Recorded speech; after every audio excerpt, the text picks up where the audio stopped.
Picture this. Late 1814, Washington, D.C. lies in smoldering ruins.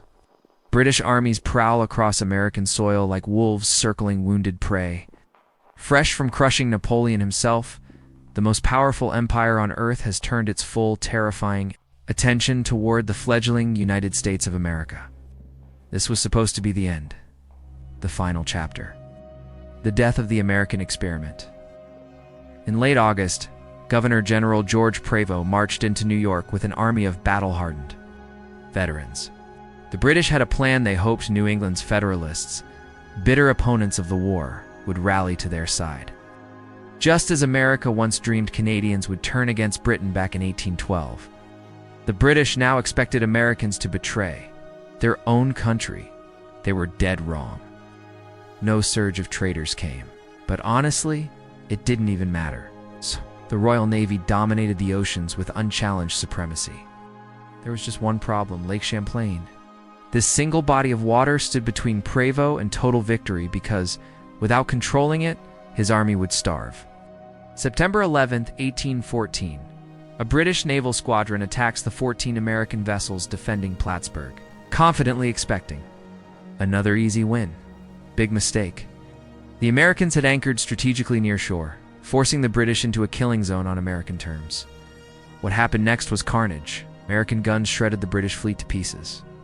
Hundreds of sailors died screaming in the water, including their captain, George Downey. One by one, British ships struck their colors in surrender. The Battle of Plattsburgh didn't just destroy ships, annihilated Prevost's entire invasion. His supply lines gone.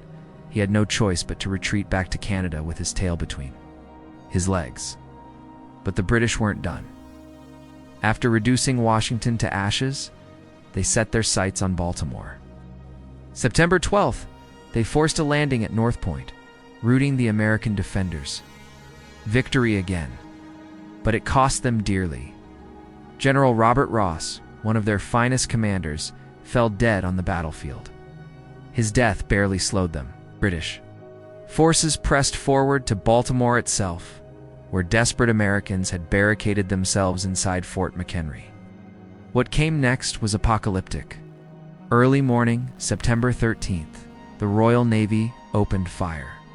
For 25 straight hours, they hammered the fort with 1,500 shells, enough explosive fury to obliterate an entire city. The defenders should have been annihilated. But somehow, miraculously, the walls held. Casualties remained light. When the smoke finally cleared on September 14th, and the guns fell silent at last, there it was, the American flag, still flying defiantly above the shattered fort. One witness, Francis Scott Key, was so moved by that defiant Star-Spangled Banner that he wrote a poem about it. That poem became America's national anthem. Britain's failure to break Fort McHenry stopped them cold. September 15th, they retreated. Their Virginia campaign finished. In just 4 days, America had thrown back both British assaults in the Northeast. But don't mistake this for triumph. America was hanging by a thread. Morale had collapsed. 12% of U.S. troops were deserting. Secretary of War John Armstrong resigned in disgrace 2 weeks later, his leadership in ruins, and the money. Treasury Secretary George Campbell put it bluntly: the nation's finances had suffered every kind of embarrassment. He resigned in October, unable to scrape together the $50 million needed to keep the country running. November, the United States defaulted on its debts for the first and only time in its entire history. Republicans. Things were so catastrophic, they actually voted to raise taxes. Let that sink in. For the Federalists, it was a political goldmine. Republicans have destroyed this country by dragging us into an unwinnable war. It practically wrote itself. Their despair ran so deep that in December, Federalist representatives from New England gathered in Hartford for a conference that would shake American politics to its core. They didn't just condemn the war, they condemned the entire system. They proposed the most radical overhaul of American government since the Constitution itself.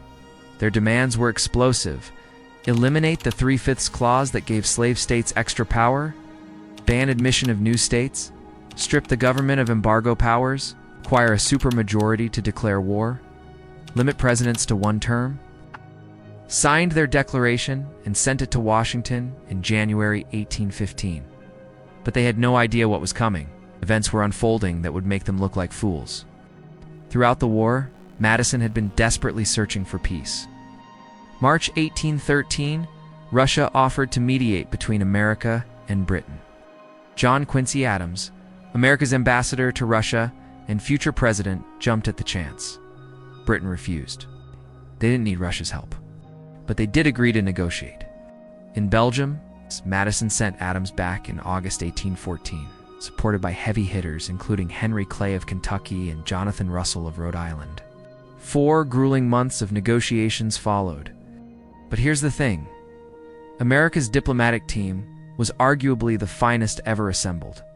Brilliant, persuasive, utterly unintimidatable. They ran circles around the British negotiators, who were frankly second-rate all.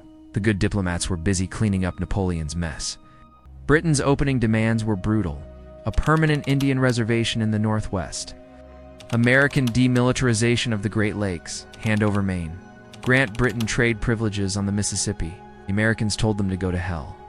The British were shocked. So Britain tried stalling, waiting for news of a crushing military victory to break American will. That backfired spectacularly. News of Washington burning? The Americans shrugged it off. But news of American victories at Plattsburgh and Baltimore, it shook British confidence to its core. Eventually, Britain realized they weren't likely to attain any glory or renown at all, commensurate to the inconvenience of continuing this American sideshow. Christmas Eve, 1814, both sides signed the Treaty of Ghent. Peace at last. Everything would return to how it was before the war. The trade disputes, impressment of sailors, the whole reason the war started, not even mentioned. Everyone just wanted it over. But news traveled slowly across the Atlantic. And there was one more complication brewing in the South. Andrew Jackson. April 1814. Fresh British troops landed on the Gulf Coast, ready to open yet another front. General Edward Pakenham arrived expecting to meet his Red Stick. Indian allies only to discover they'd been crushed at Horseshoe Bend weeks earlier.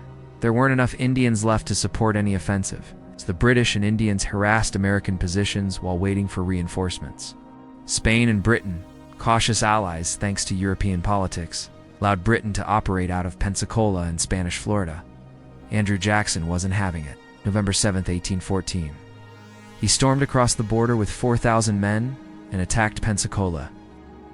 The first time America had ever invaded Spanish territory.